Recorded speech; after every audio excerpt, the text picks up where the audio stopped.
प्रणाम, नमस्कार, सत श्री अकाल। स्वागत है आपका चाणक्य क्लासेस नैनी में। मैं अंजनी तिवारी आप सबका हार्दिक स्वागत करता हूं। आज हम बात करेंगे यूपी बोर्ड और सीबीएसई बोर्ड में आने वाले कुछ महत्वपूर्ण क्वेश्चनों के बारे में, जो कि आपके बोर्ड एग्ज़ाम के लिए अति महत्वपूर्ण होते हैं। ऐसे क्वेश्चन जो कि आपके एग्ज़ाम में 100% आने की संभावनाएं होती हैं। हम उनके आधार पर एक नई श्रृंखला, नई सीरीज, जो क्वेश्चन सीरीज है, इसके बारे में आज बात करेंगे। तो आप एक बात याद रखिएगा कि आज हम स्टार्ट करेंगे क्वेश्चन सीरीज का, और पहला ही चैप्टर से सॉलिड स्टेट से।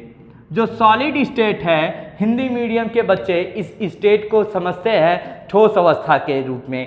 अब भाई सॉलिड स्टेट जो है, इसको हम कैसे समझते हैं, सॉलिड क्या है और कैसे हम समझते हैं। तो भाई सॉलिड जो होता है वो कमरे के ताप पर स्थित आयतन रखता है, स्थिर आकृति रखता है, स्थिर मास रखता है, द्रव्यमान रखता है। यानी कहने का मतलब क्या है कि जो कमरे के ताप पर जिसकी आकृति निश्चित हो वही क्या होता है, ठोस होता है। आपने देखा होगा प्लास्टिक कमरे के ताप पर तो आराम से आपको ठोस अवस्था में दिखाई पड़ता है, लेकिन जैसे ही हम ताप बढ़ाते हैं वैसे ही ये किस में बदल जाता है, द्रवित अवस्था में। तो किसी भी वस्तु का आकृति वही हम डिफाइन करते हैं जो कि कमरे के ताप पर होता है।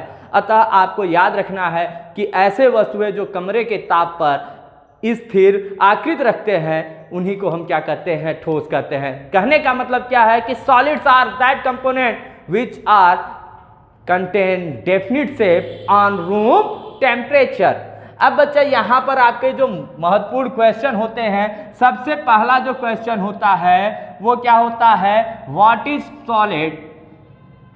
अब बच्चा हिंदी मीडियम वाले बच्चे इसे क्या समझते हैं कि भाई ठोस क्या है।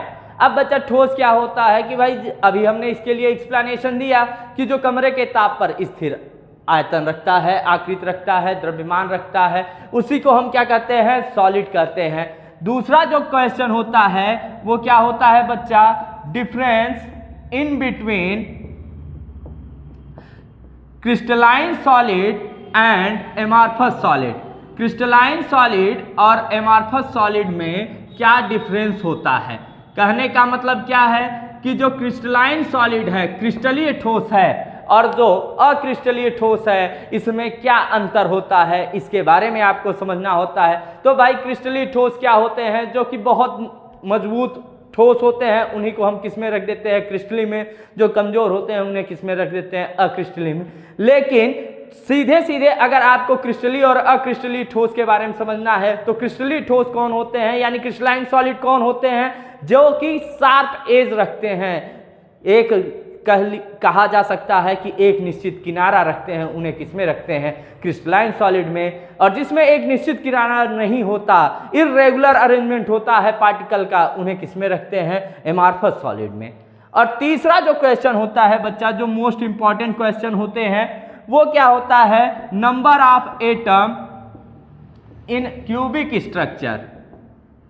कहने का मतलब क्या है कि घनीय संरचना में कितने एटम होते हैं, अणु होते हैं, इनके बारे में भी आपको समझना होता है। तो किसी भी घनी संरचना में भाई अगर घन की बात करें तो घन में 3 तरीके की हम संरचना के बारे में बात करते हैं। एक बात करते हैं बीसीसी, दूसरी बात करते हैं एससीसी, और तीसरी बात करते हैं FCC.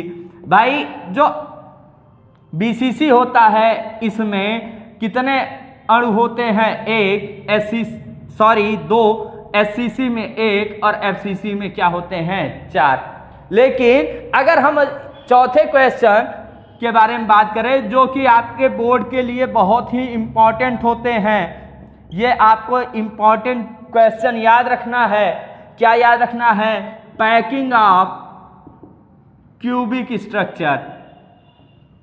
Packing of cubic structure, घनीय संरचना की भरने की क्षमता। कोई भी घनीय संरचना है, क्यूबिक स्ट्रक्चर है, वो कितना भरा जा सकता है, इसके बारे में हम बात करते हैं पैकिंग ऑफ क्यूबिक स्ट्रक्चर के में।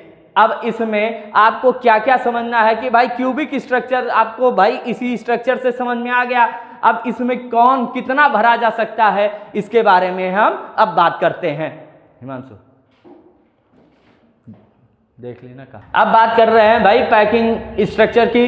भाई पैकिंग एफिशिएंसी क्या होती है कि भाई कोई भी क्यूबिक स्ट्रक्चर है इसमें कौन कितना भरा जा सकता है। अब इसके लिए आपको सबसे पहला किस पे क्या ध्यान देना है, एफसीपी, फेस सेंटर्ड पैकिंग। अब भाई फेस सेंटर्ड पैकिंग के लिए आप क्या करेंगे, सबसे पहले एक क्यूब बनाएंगे, क्यूब का एक फेस अरेंज करेंगे और उस फेस पर हम क्या अरेंज कर देंगे, मॉलिक्यूल, एटम। अब बच्चा यहाँ से इसके रेडियस को आपस में मैच कराएंगे और एक बात आपको याद रखना है कि कोई भी क्यूबिक स्ट्रक्चर होता है इसका कोई भी साइड होता है उसकी वैल्यू क्या होती है, सेम। कहने का मतलब है कि कोई भी क्यूब है उसका जो एक भी साइड की अगर हम बात करेंगे सबका साइड क्या होता है, बराबर होता है। अगर हम इस साइड की बात कर रहे हैं, अगर ये ए है तो ये भी ए होगा और ये भी क्या होगा, ए होगा। अगर हम यहाँ से AC की बात करें तो AC की बात करने के लिए हमें दो कॉन्सेप्ट याद रखना है, एक पाइथागोरियन थ्योरम से। तो पाइथागोरियन थ्योरम क्या कहता है भाई, AC square equal to AB square plus BC square. AB की वैल्यू क्या है, A, तो A का स्क्वायर प्लस A का स्क्वायर, यहाँ से वैल्यू क्या निकल के आई, 2A स्क्वायर। किसकी वैल्यू निकल के आई, AC की, तो AC की वैल्यू क्या निकली, √2A। ये किसे रिप्रेजेंट करता है, इक्वेशन फर्स्ट को। हिमांशु देखो इसके नीचे आ रहा है, हाँ चलो। अब बच्चा सेकंड इसमें बात करते हैं कि भाई अगर हम AC की वैल्यू किसके अकॉर्डिंग, मॉलिक्यूल के अकॉर्डिंग अरेंज करें तो AC क्या होगा, सम ऑफ द रेडियस। तो बच्चा रेडियस इसमें क्या कितने होंगे, 1 2 3 4। तो बच्चा यहां से वैल्यू क्या आई AC की, AC इक्वल टू 4R। अब equation first equal to equation second, अगर इक्वेशन फर्स्ट को इक्वेशन सेकेंड के बराबर करते हैं तो इक्वेशन फर्स्ट क्या कह रहा है, √2A इक्वल टू 4R और A इक्वल टू क्या हो जाएगा, 4/√2R। अगर अपर एंड लोअर हाफ में अंडर रूट का मल्टीप्लाई कर दे तो ये वैल्यू क्या आएगी, 4√2R/2। अब यहां से 2 2 जा 4, तो A की वैल्यू क्या निकल के आया, 2√2R। अब बच्चा हमें नेक्स्ट क्या बात करना होता है, पैकिंग एफिशिएंसी। पैकिंग एफिशिएंसी जब हम निकालते हैं तो क्या होता है, packing efficiency equal to sharing into volume of sphere. Volume of sphere यानी गोले का आयतन होता है भाई। अब गोले का कहने का मतलब क्या है, यहाँ पे जो मॉलिक्यूल है वो कैसा है भाई, कैसा है, स्फीयर शेप का, इसीलिए यहाँ पे हम किसकी बात कर रहे हैं, वॉल्यूम ऑफ स्फीयर, और लोअर हाफ में वॉल्यूम ऑफ क्यूब इनटू 100। तो बच्चा एक बात आपको याद रखना है कि जो FCP है इसमें जो पैकिंग है वो कितने की होती है, शेयरिंग कितने की होती है, 4 की, और वॉल्यूम ऑफ स्फीयर क्या होता है, 4/3 πr³। और वॉल्यूम ऑफ क्यूब क्या है, A का क्यूब करते हैं तो बच्चा यहां से क्या आ जाएगा, 2√2R³ इंटू 100। अब यहां से करते हैं 4 4 जा 16, 16/3 πr³ और लोअर हाफ में 2 का क्यूब करेंगे 8 और अंडर√2 का करते हैं तो 2√2 यानी 16√2R³ इंटू 100। R³ से R³ कैंसिल आउट हो जाता है और यहाँ पर क्या निकल के आया, 16/3 इंटू 16√2 और यहाँ पर पाई की वैल्यू क्या होती है, 3.14 इंटू 100। 16 से 16 कैंसिल आउट कर सकते हैं और ऊपर मल्टीप्लाई कर देंगे 3.14 में 100 का, तो वैल्यू क्या आ जाएगी, 314। एंड लोअर हाफ में 3 इंटू अंडर√2 का क्या होता है, 1.414। अगर इससे बच्चा हम वैल्यू निकालेंगे तो क्या निकल के आएगा, 314/4.242। और जब इससे वैल्यू निकालेंगे तो वैल्यू क्या आ जाएगी, 74%। आपको याद रखना है कि ये बोर्ड एग्जाम के लिए बहुत ही इंपॉर्टेंट टॉपिक होता है, इसीलिए आप इस टॉपिक को जरूर याद रखें, इसकी एक नोट हमेशा बनाए रखें। सेकेंड बात करते हैं बीसीपी की। तो बच्चा एक बात आपको याद रखना है, बीसीपी यानी बॉडी सेंटर्ड पैकिंग, यानी जो भी आप क्यूब बनाएंगे क्यूब के सेंटर से इसका रिलेशन रहना जरूरी है, यानी बॉडी का सेंटर होना भी जरूरी है। अगर बच्चा हम इसके कंडीशन की हम बात कर लें, अगर हम यहाँ से इसको अरेंज कर दें तो भाई अब ये क्या हो जाएगा कि एक मॉलिक्यूल यहाँ पर अरेंज हो जाएगा, एक मॉलिक्यूल यहाँ अरेंज हो जाएगा, एक मॉलिक्यूल यहाँ अरेंज हो जाएगा। अब यहाँ से इसके बीच में हम एक डिस्टेंस देखेंगे। तो बच्चा इससे पहले आपने एफसीपी में पढ़ा था कि भाई ये डिस्टेंस क्या था AC, और यहाँ पर ये डिस्टेंस क्या हो गया AD। तो अब यहाँ पे हम वैल्यू किसकी निकालेंगे, AD की।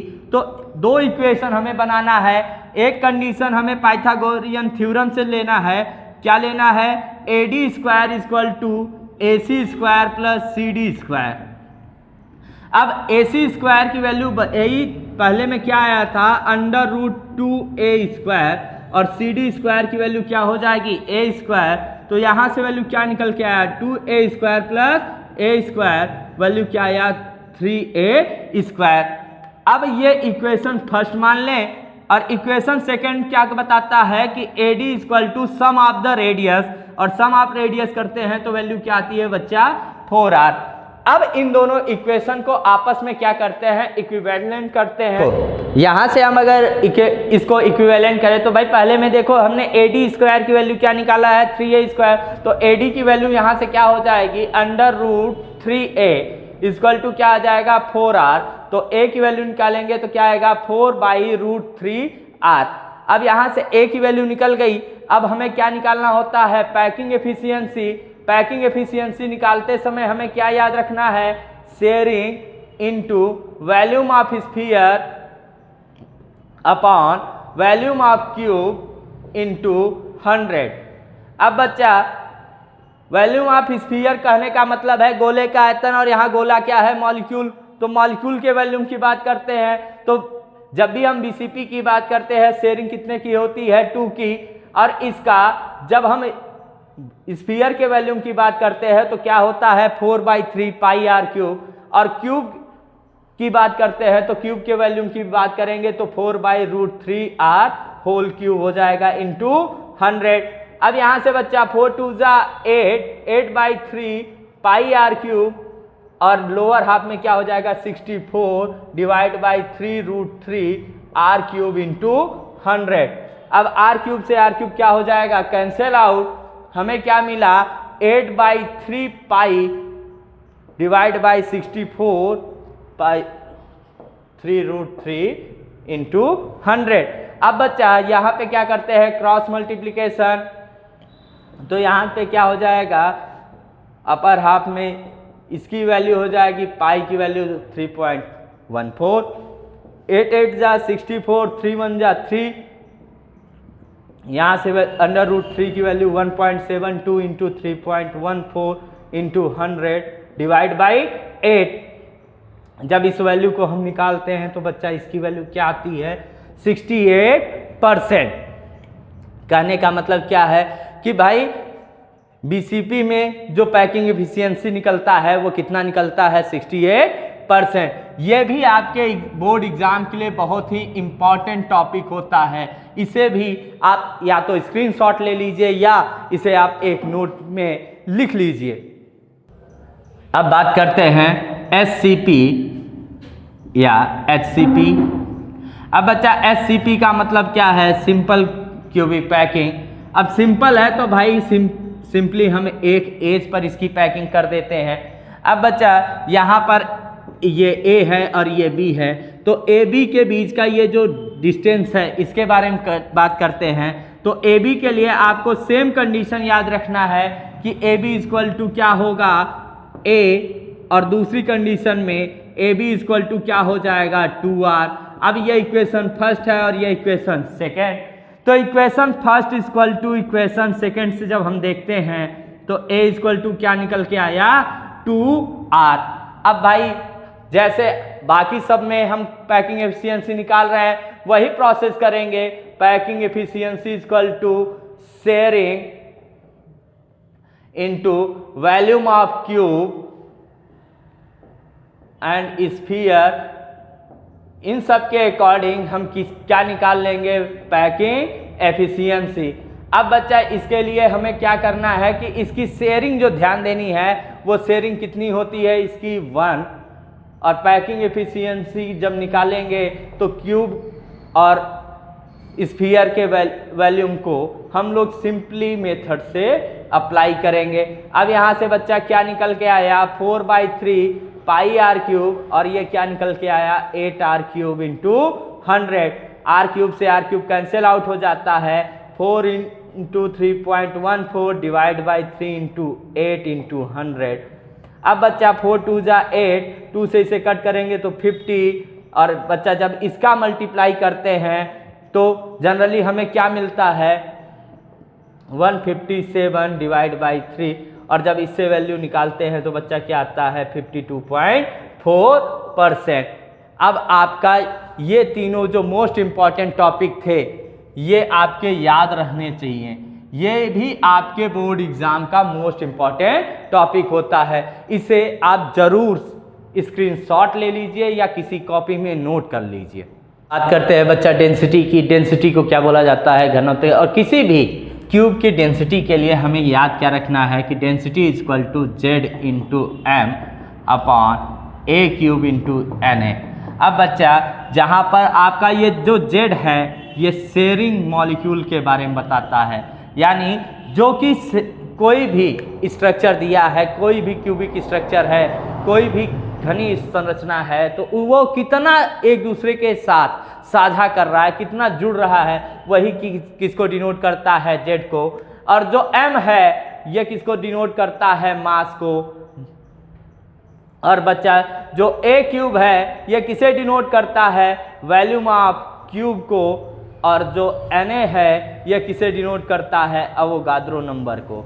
अब बच्चा आपको एक बात याद रखना है कि ये जो भी कॉन्सेप्ट आज आपको बताए गए, आपके बोर्ड एग्जाम में इस कॉन्सेप्ट से 101% क्वेश्चन आने ही आने हैं। इसीलिए आपको याद रखना है कि ये सब कॉन्सेप्ट आपको क्लियर होने चाहिए। अगर आपको बोर्ड एग्जाम में 90+ मार्क्स गेन करने हैं तो इस कॉन्सेप्ट को जरूर याद रखें।